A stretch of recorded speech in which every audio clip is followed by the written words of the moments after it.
It's me again, Jenny, your recruiter from Cebu. So, update sa ato ang mga job opening as of karon Tuesday, April 30, last day of the month.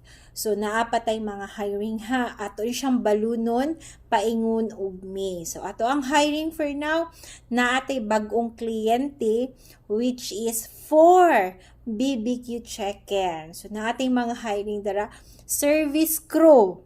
Service crew under niya, cashier, front desk, and then crew, dining crew, and then naapod tayo kitchen staff. Kitchen staff na to, mo ni siya katong mga cook, light cook, and then mga frying. So, mo ni ato ang mga bagong hiring karon for Cebu area.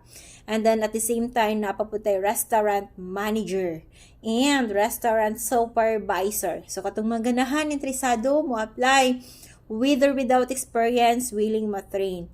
Open. Pwede kayo nyo isubmit inyong updated resume or matawagan mo na ako dayon.